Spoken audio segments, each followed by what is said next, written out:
दिनांक 12 मार्च ते 16 मार्च या 5 दिवसासाठी कोकण विभागीय सरस हे आपल्या वसई विरार शहरामध्ये भरत आहे. माननीय विभागीय आयुक्त कोकण विभाग यांनी खास करून सूचना दिल्या की विभागाचं हे जे सरस आहे म्हणजे 5ही जिल्ह्यातून आपल्या बचत गट येणार आहेत कोकणातल्या आणि शिवाय वसई विरार महापालिकेचेही 50 गट यामध्ये सामील होणार आहेत. तर यांना भव्यदिव्य चांगली जागा आणि भरपूर ग्राहक मिळावं असा सरांचा उद्देश होता आणि त्यामुळे आम्ही ते वसई विरारमध्ये म्हणजे विरारच्या म्हाडाच्या ग्राउंडवर आम्ही हे भरवत आहोत. साधारण ग्रामीण भागातले 100 आणि महापालिकेतले 50 असे 150 बचत गटांचं इथं प्रदर्शन राहणार आहे. नेमकं वैशिष्ट्य काय आहे कशासाठी?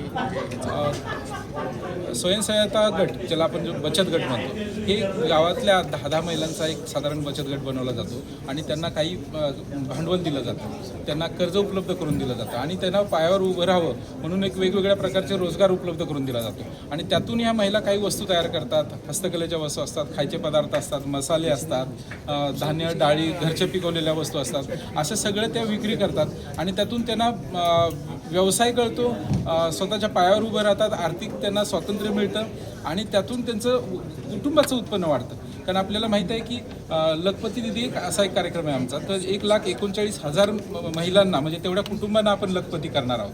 त्यातल्या 74,000 महिलांना आपण मागच्या वर्षी लखपती केलेलं आहे. आता हे लखपती करताना मग त्यांच्या उत्पादनांना बाजारपेठ मिळाली पाहिजे. त्यासाठी शासन दरवर्षी जिल्हा सरस, विभागीय सरस, मिनी सरस असे वेगवेगळे प्रदर्शनं भरवत असतं. शिवाय राज्यस्तरावर एक महालक्ष्मी सरस असतं जे बांद्र्याला किंवा वाशीला भरतं किंवा काही ठिकाणी जिल्ह्याच्या ठिकाणावर पण नेलं जातं.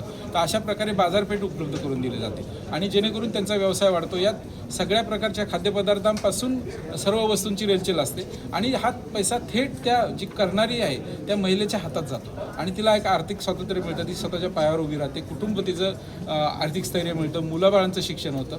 अशा प्रकारे हे सगळं कामकाज चालतं आणि यातून मोठी बाजारपेठ मिळून एकंदरीत त्या ग्रामीण विकासाला चालना मिळते. काय आव्हान करणार आहे? सर्वांना खास करून नागरिकांना आणि पत्रकार बंधूंना आवाहन करतो की त्याची जास्तीत जास्त प्रसिद्धी व्हावी आणि जास्तीत जास्त पर्यटकांनी ग्राहकांनी त्याला भेट द्यावी. ज्या गोरगरीब महिलांसाठी त्यांनी उत्पादन केलेल्या वस्तूंचे प्रदर्शन आहे जास्तीत जास्त खरेदी करावी आणि तिथल्या खाद्यपदार्थांचे आस्वाद घ्यावा. किती तारखेला सुरू होणार आहे, किती दिवसासाठी असणार आहे आणि कधी संपणार आहे? हे 12 मार्चला सुरू होईल. सकाळी 11 वाजता सुरू होईल आणि त्यानंतर संध्याकाळी 5 वाजता उद्घाटनाचा कार्यक्रम आहे. माननीय पालकमंत्री महोदय स्वतः इथे येणार आहेत आणि हे 5 दिवस चालणार आहे दिनांक 16 मार्चपर्यंत.